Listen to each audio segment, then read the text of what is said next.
Hi guys, I'm reading part 5, chapter 13. So let's get into that. Just gonna mark the next chapter real quick. This one's actually quite a long chapter, so it's like 1, 2, 3, 4. Yeah, 4 pages. So this one's gonna be a slightly longer video.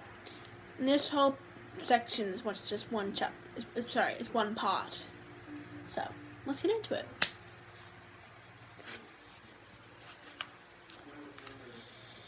Chapter 13. There's time to spare.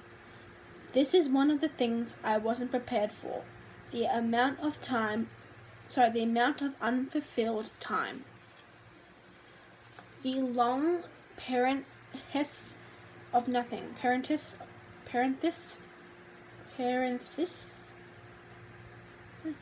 of nothing.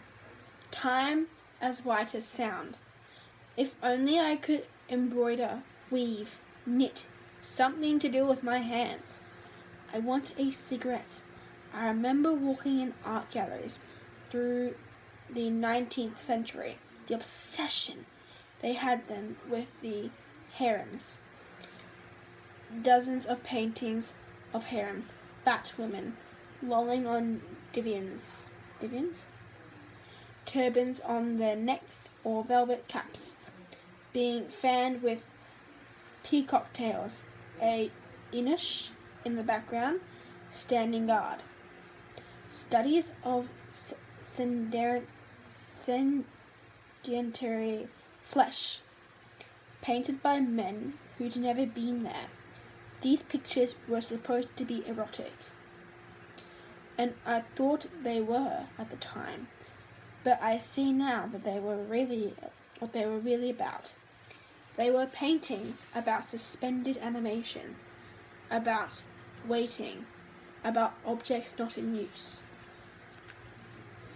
They were paintings about boredom, but boredom is erotic when women do it for men. I wait, washed, brushed, fed like a prize pig. Sometime in the 80s, they invented pig balls for pigs who were being fattened in pens. Pig balls were large coloured balls. The pigs rolled them around with their snouts. The pig marketers said that this improved their muscle tone. The pigs were curious. They liked to have something to think about. I read about the introduction to psychology, that and the chapter on the caged rats who give themselves electric shocks for something to do, and that one of the pigeons trained to peck a button which made a grain of corn appear. 3 groups of them. The first one got grain per peck. The second one grain every other peck. The third was random. When the man in charge cut off the grain, the first group gave up quite soon. The second group a little later. The third group never gave up. They'd pecked themselves to death rather than quit. Who knew what worked? I wish I had a pig ball.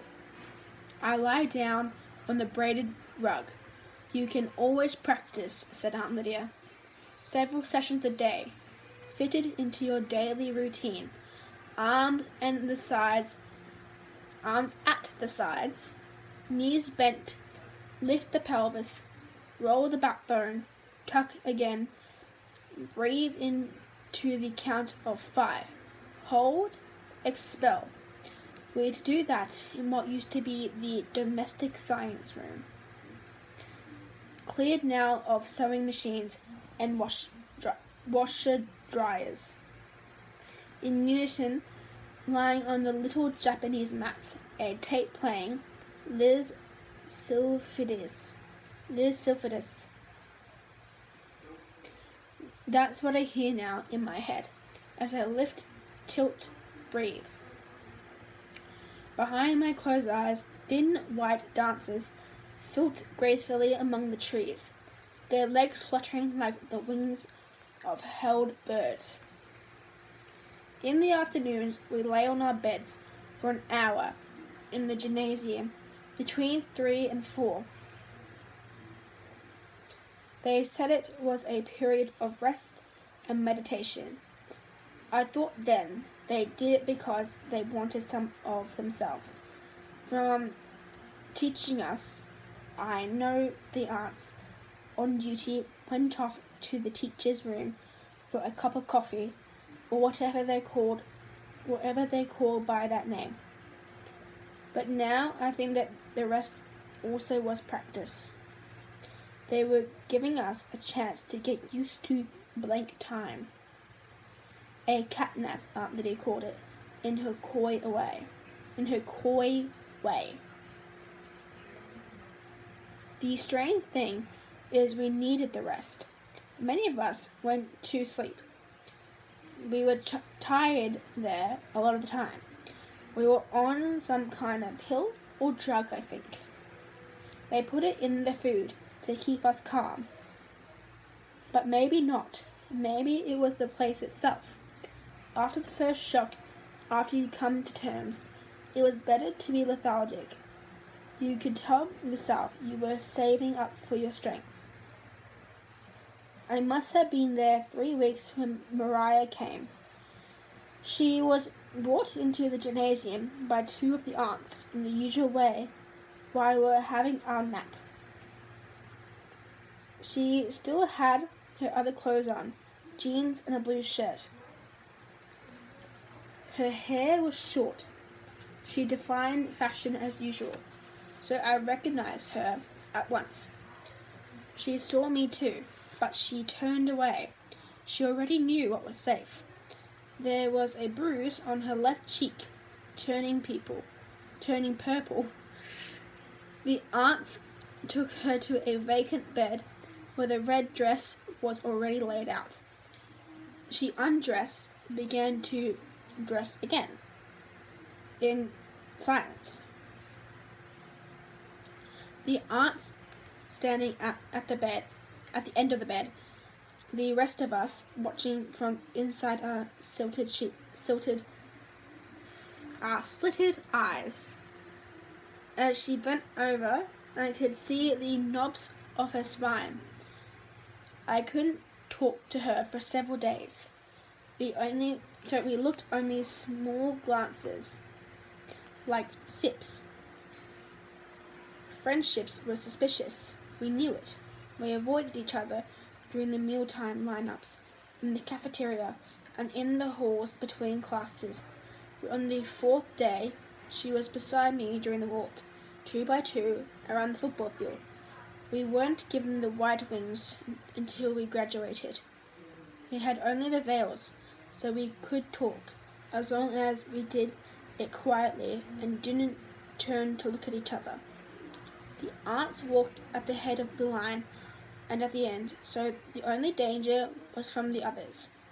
Some were believers and might report us. "This is a loony bin," Moria said. "I'm so glad to see you," I said. "Where can we talk?" said Moria. "Washroom," I said. "What's the clock?" "End stall, 2:30. That's all we said. "It makes me feel safer," said Moria, "that Moria is here. We can go to the washroom if we put our hands up, though there's a limit to how many times a day they mark it down on a chart." I watched the clock, electric and round. At the front of the green blackboard, 2:30 comes during testifying. Aunt Helena is here, as well as Aunt Lydia, because testifying is a special. Aunt Helena is fat. She once headed a Weight Watchers franchise operation in Iowa. She's good at testifying. It's Janie telling about how she was gang raped at 14 and had an abortion. She told the same story last week. She seemed almost proud of it. While she was telling, it may not even be true. As testifying, it's safe to make things up than to say you have nothing to reveal. But since it's Janie, it's probably more or less true.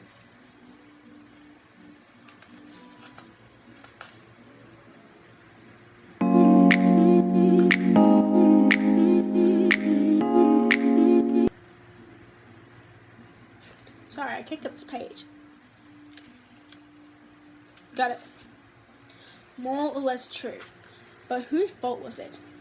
Aunt Helena says, holding up one plump finger. Her fault. Her fault. Her fault. We chant in unison. Who led them on? Aunt Lydia beams. Plays with us. She did. She did. She did. Why did God allow such a terrible thing to happen? Teach her a lesson. Teach her a lesson. Teach her a lesson.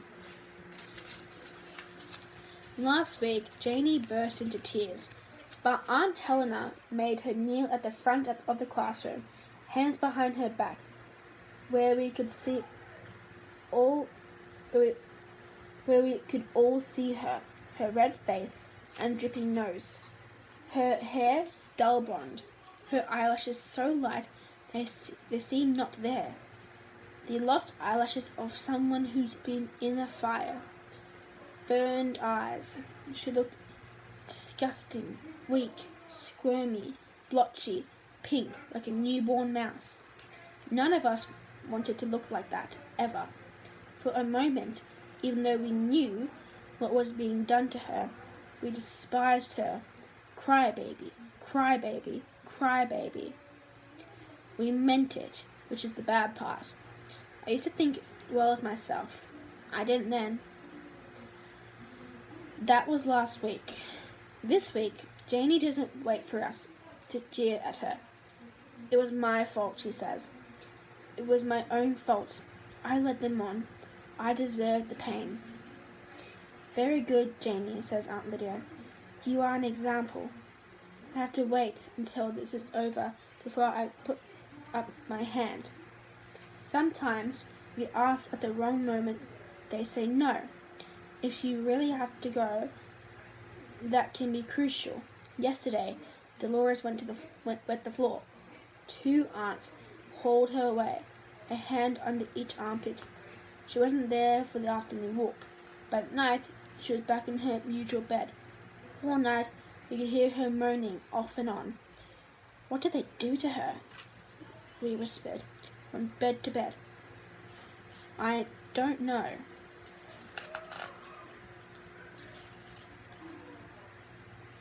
Not knowing makes it worse. I raise my hand. Aunt Lydia nods. I stand up and walk out into the hall, as inconspicuously as possible. Outside the washroom, Aunt Elizabeth is standing guard. She nods, signaling that I can go in. The washroom used to be for boys. The mirrors have been replaced there, have been replaced here too by oblongs of dull grey metal. But the urinals are still there. One on one wall, white enamel with yellow stains. They look oddly like babies' coffins. I marvel again at the nakedness of men's lives. The shower's right out in the open, the body exposed for inspection and comparison. The public display of privacies. What is it for? What purposes of reassurance does it serve? The flashing of a badge? Look, everyone, all is in order. I belong here. Why don't women have to prove to one another that they are women? Some form of unbuttoning, some split crotch routine, just as casual. A dog-like sniffing. The high school is old. The stalls are wooden. some kind of chipboard. I go into the second one from the end. Spring the door to. Of course, there are no longer any locks. In the wood, there's a small hole at the back, next to the wall, about waist height, souvenir of some previous vandalism or legacy of an ancient warrior. Everyone in the center knows about this hole in the woodwork. Everyone except the aunts. I'm afraid I'm too late. Held up by Jamie testifying. Maybe Moria has been here already. Maybe she's had to go back. They won't give you much time. I look carefully down, aslant, under the store wall, and there are 2 red shoes. But how can I tell who it is? I put my mouth to the wooden hole. Moria, I whisper. Is that you? She says. Yes, I say. Relief goes through me. God, do I need a cigarette? Says Moria. Me too, I say. I feel ridiculously happy. I sink down into my body as into a swamp. Finland, where only I know the footing. Treacherous ground, my own territory. I become the earth. I set my ear against for rumors of the future. Each twinge, each murmur of slight pain, ripples of slough of matter, swellings and diminishings of tissue, the droolings of the flesh. These are signs. These are things I need to know about. Each month I watch for blood, fearfully, but when it comes in, it means failure. I have failed once again to fulfill the expectations of others, which have become my own. I used to think of my body as an instrument of pleasure, of a means of transportation, or an implement for the accomplishment of my will. I could use it to run, push buttons of one sort or another, make things happen. There were limits, but my body was nevertheless lithe, single, solid, one with me. Now the flesh arranges itself differently. I'm a cloud congealed around a central object, the shape of a pear, which is hard and more real than I am, and grows red within its translucent wrapping. Inside it is a space, hung as the sky at night. Inside is a space, huge as the sky at night, and dark and curved like that. Though black-red rather than black. Pinpoints of light swell, sparkle, burst, and shrivel within it, countless as stars. Every month there is a moon, gigantic, round, heavy, an omen. It transits, pauses, continues on, and passes out of sight, and I see despair coming towards me, like famine. To feel that empty again. I listen to my heart, wave upon wave, salty and red, continue on and on, marking time. I'm in our first apartment in the bedroom. I'm standing in front of the cupboard, which has folding doors made of wood. Around me, I know it's empty. All the furniture is gone. The floors are bare, no carpets even. But despite this, the cupboard is full of clothes. I think they're my clothes, but they don't look like mine. I've never seen them before. Maybe they're clothes belonging to Luke's wife, whom I've also never seen. Only pictures and a voice on the phone, late at night, when she was calling us, crying, accusing, before the divorce. But no, they're my clothes all right. I need a dress. I need something to wear. I pull out dresses, black, blue, purple, jackets, skirts. None of them will do. None of them even fits. They're too big or too small. Luke is there behind me. I turn to see him. He won't look at me. He looks down at the floor where the cat is rubbing itself against his legs, mewing and mewing plaintively. It wants food. But how can there be any food with the apartment so empty? Luke, I say. He doesn't answer. Maybe he doesn't hear me. It occurs to me that he may not be alive. I'm running with her, holding her hand, pulling, dragging her through the bracken.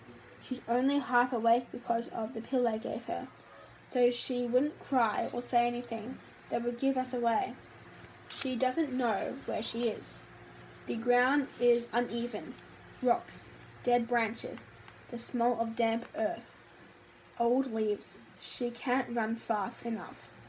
By myself, I could run faster. I'm a good runner. Now she's crying. She's frightened. I want to carry her, but she would be too heavy.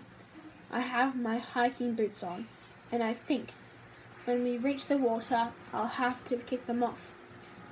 Will it be too cold? Will she be able to swim that far? What about the current? We weren't expecting this. Quiet, I say to her angrily. I think about her drowning, and this thought slows me. Then the shots come behind us, not loud, not like firecrackers, but sharp and crisp, like a dry branch snapping. It sounds wrong. Nothing ever sounds the way you think it will. And I hear the voice. Drown. It's a real voice, or a voice inside my head, or the voice, or my own voice, out loud. I pull her to the ground and roll on top of her to cover her, shield her. Quiet, I say again. My face is wet. Sweat or tears. I feel calm and floating, as if I'm no longer in my body. Close to my eyes is a leaf, red, turned early. I can see every bright vein. It's the most beautiful thing I've ever seen. I ease off. I don't want to smother her. Instead, I curl myself around her, keep my hand over her mouth. There's breath, and the knocking of my heart like pounding in the door of a house at night where you thought you would be safe. It's all right. I'm here, I say. Whisper, please be quiet. But how can she? She's too young. It's too late. We come apart. My arms are held, and the edges too dark, and nothing is left but a little window, a very little window, like the wrong end of a telescope, like the window on a Christmas card, an old one. Night and ice outside, and within a candle, a shining tree, a family. I can hear the bells, even sleigh bells, from the radio, old music. But through this window I can see, small but very clear, I can see her going away from me, through the trees which are already turning red and yellow, holding out her arms to me, being carried away.